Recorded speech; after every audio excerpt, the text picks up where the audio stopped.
What's up, geeks and gamers? It's Odin coming back with a video, and today we're doing the box office breakdown for this weekend of the October 18th to the 20th. And man, oh man, it is an interesting story to say the least because of Maleficent, Mistress of Evil, the sequel to Maleficent that no one was really asking for, underperforming at the box office, even though it is getting number one, and Joker continuing to overperform at the box office and coming in at number two this weekend in its third week out up against a new release. So let's go ahead and break this down for a second. So remember that this first chart up here, these are all domestic totals, so these are just the U.S. numbers. Maleficent, Mistress of Evil came in with $36 million domestically, which is definitely not nearly as much as they were expecting it to make. However, they also did not have this out in as many theaters as they've had many other Disney films in the past. Needless to say, I would imagine that with a $36 million opening domestically, unless it does bonker numbers overseas, which is still questionable at this point, I would say that we have another Disney film that might not get to the $1 billion mark. The only other film this year that they had come out was Dumbo. Dumbo did not reach barely even got to the $400 million mark this year. I would say Maleficent, Mistress of Evil seems to be in the same category, which is definitely, hopefully, a sign that people are finally starting to get tired of the nonstop sequel, prequel, reboot nonsense that's coming out from Disney. Not to mention all of the recent stuff coming out with South Park calling them out for kowtowing to Chinese government and the communist regime and their censors, and it's one of the many reasons why we should just outright boycott Disney because of the nonsense they're doing, especially helping to prop up a communist regime in that way. But coming in at number two this weekend is Joker. So Joker finally got knocked out of the top spot, but not by as much as people were expecting. This film still made $29.2 million. It had another 47% drop. This is now the third week in a row where it's had, or second week in a row technically, where it's only dropped by less than 50%. That is amazing. It only got out of 284 theaters, and it still did extremely well. I imagine and wonder if it had still been in that 284 theaters, if the number would have been even just a little bit higher. But that's still extremely powerful for that film. Very well done, well performing, good performing for that film. In every single sense of the word. I think that no one in their right mind thought that film would be as successful as it's being right now. As you can see, domestically, it's already reached a $247 million range. It's going to pass up $250 million probably by the end of this week. That is absolutely insane, and I can't wait to look to the worldwide numbers because I imagine that it's probably now surpassed films like Justice League. So Zombieland 2 came in at number 3 this weekend. This is, I think, the big surprise is the fact that Joker, in its third week, has now beat out Zombieland 2 in its first week. Now, Zombieland 2 is a film that I think is 10 years too late at this point, but it's great to be hearing some of the great reviews that I'm hearing about it because essentially it comes down to the fact that they're keeping all the characters consistent with the characters from about 10 years ago, which is very rare in Hollywood these days. And there are many critics that are hating the film because of that fact, because they have not gone woke with it, because they have decided to keep the characters consistent, including Tallahassee, who has said a lot of really crazy things in the first movie that definitely would not fly in 2019, which apparently are still being said by Tallahassee in this film because, hey, it's his character, and to change a character just because of 2019 does not make any damn sense. So I'm really glad to hear that. Definitely planning to see it myself.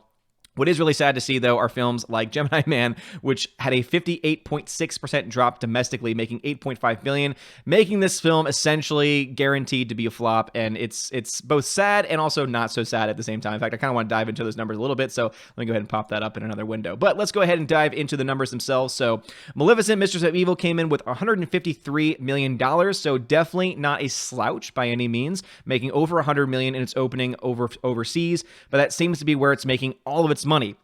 And for a film like this, kowtowing to the Chinese government, etc., I would not be surprised that this film is able to make a decent amount of money overseas because of that reason. However, I just don't think it has any reason to exist at this point. I've heard a lot of people say that Maleficent, the first one, actually really wasn't all that bad. It was one of the better remakes, one of the better live-action remakes that they've done as of late. But in my mind, I just always think back to the original cartoon, and it just doesn't make any sense to me how this character can still exist, and also how this character is no longer a bad guy, but is kind of a good guy, but doing bad things.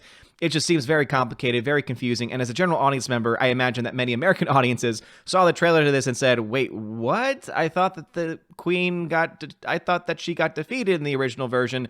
Maybe not. So it's interesting to see. Also, it's interesting to see that Angelina Jolie does not have the star power that many of people probably still think that she has, which is going to make the Eternals, when that movie comes out, very interesting because I imagine that they tried to cast her because of her name recognition. Doesn't look like she's being able to bring in the amount of money, at least domestically as they might have thought. Joker is just doing insane bonkers numbers. It is now at $737.5 million. So not only is the film doing incredibly well here domestically, it is really doing well overseas. That's something that, again, I think most people did not expect to happen. This film has now surpassed several films in the DC canon, and it is definitely on pace at this point to reach at least $900 million at the box office. This film is going to get to around 800, I would say between 800 and 825 by next weekend. And then it just needs a couple more weeks after that to get to the $900 million mark. And so I think this film is probably going to lie and finish somewhere between the 900, 1.1 billion, as I was predicting after the first 2 weeks, because you're able to kind of do some reverse math on that to figure out what is the minimum, what is the maximum that a film can make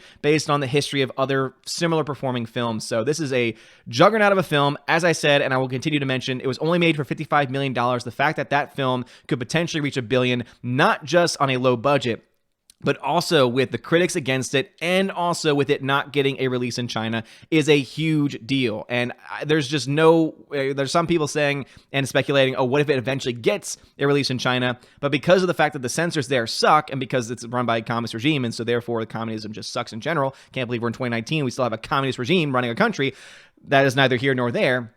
The fact of the matter remains this. They would have to cut most of this film in order for it to be appeasing to the Chinese government, because it is definitely portraying a unsatisfied society with the government and everything going corrupt. And that's definitely what they're dealing with in China right now, which is one of the many reasons why Hong Kong has all the protests going on. So I imagine that they don't want that showing in their, mainland country of China. And so they probably will never have this film play in China. But again, stranger things have happened in the past, but still $737 million. That's an insane amount of money for a film at such a low budget, and also a rated R movie. I think that's what makes this even more amazing, is the fact that this is a film that's a rated R film, right? So let's go ahead and dive into the brand of the DC Comics, because I do think it's interesting to compare this to other films from the DC universe, from Warner Brothers specifically. So as you can see, it is now surpassed in the domestic market Justice League. If you adjust for inflation, they're probably around the same amount of money, but still, the fact that it's number 9 on this list is very, very impressive. In fact, we'll go ahead and see what the adjusted for inflation numbers point out. So actually, no. Even when you adjust for inflation, Joker has indeed surpassed now Justice League, and that's incredible. Justice League, remember, they spent like $400 million on that before marketing even came into account, and they only made $647 or so million worldwide. So that film was a flop by all measures.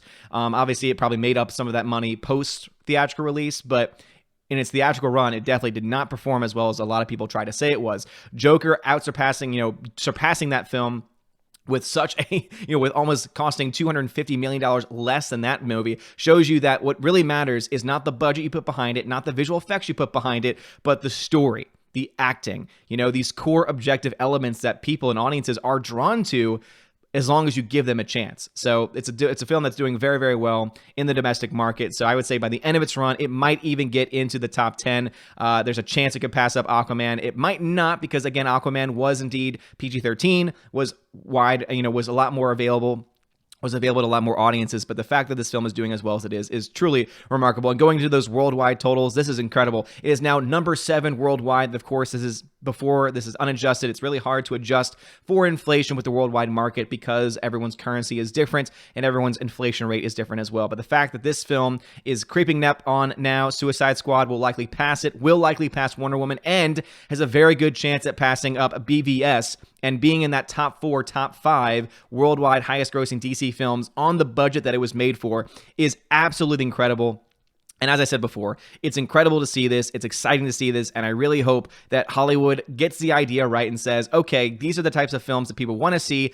Good, honestly made films, objectively good films that are not just these cookie cutter nonsensical films like Disney and many other big studios are putting out there. And I hope that this is a sign of that, instead of, oh, we're just going to remake and reboot all these things now and do it the exact same way with no originality to them.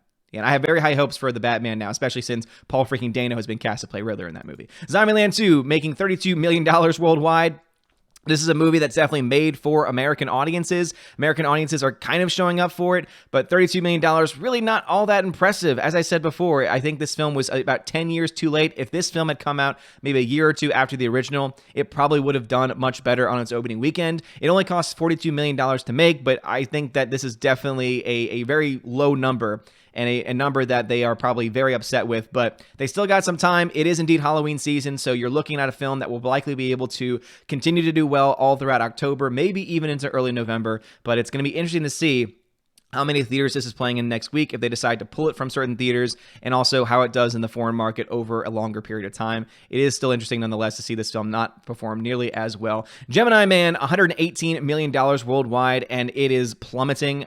There's really not a whole lot of money left for this film to make. It was made for $138 million, meaning that this film will probably cap out around, 150, 200 max million worldwide. And it only gets 60% of that, meaning that it only is going to make around 100 million max worldwide or so. And that means that this film is definitely going to be in the red. And that is really sad because obviously I think Ang Lee is a very gifted filmmaker. I personally don't hate Will Smith, though I know my Valkyries have some problems with him overall. I think that he's a very talented guy who just picks a lot of really bad projects is what it comes down to.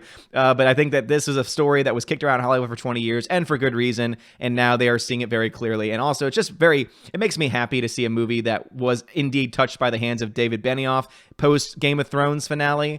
Doing as poorly as it's doing, because that is definitely a good thing. But anyway, nobody thoughts about this. Have you seen Gemini Man? Is it any good? Do you think it deserves to be the flop that it seems to be? Zombieland 2, do you think Zombieland 2 is going to have a great second or third weekend and make some of its money back? Or do you think that it's going to be a film that, again, I don't really see it in flop territory at this point, because $32 million is still okay for a $42 million budget, but as I said before, it's going to be interesting to see how this plays out for the rest of the year. But really, the big story here is not Maleficent, Mistress of Evil, because honestly, let me know. What do you think this movie is going to cap out at? Because by next weekend, I'll be able to give you a pretty good indication about where this is going to fall. The October Halloween season might be able to help this film keep it alive and keep it profitable at the very least, but I can't wait to dive into those numbers after next weekend's numbers come in. The first 2 weeks, as we say, is always very important. But in all honesty, Joker, seriously, did anyone honestly see this happening? I really don't. I don't think there were many people. There may have been some people say, oh, I think it could do better than people expect, or, oh, there could be something there. But I really do think that the media backlash to this, the critic backlash to this, and also the obsessive nature of the media when covering this film has really put this in the minds of so many people. It's a great film that many people love. It's not for everyone, right? But most people who see it do indeed love it. So this is a film that's deserving of the $737 million it's made worldwide. It's a film that's going to get close to $1 billion. And here's the big question, I guess. Is this film going to reach $1 billion? I think it's definitely within the realm of reason at this point. 3 weeks in, $737 million. It's going to keep on slowing down, right? But it's definitely not going to slow down as fast, seeing that this is a perfect October and perfect Halloween film, I would say, because of the nature of the topic and the nature of the character himself. So let me know, do you think it's going to reach $1 billion? And when do you think it's going to reach $1 billion? Let me know in the comment section below. Like this video, smash that like button, give us a subscribe. It helps us out a lot. You are all amazing and beautiful people. Have a wonderful day. And as always, God bless.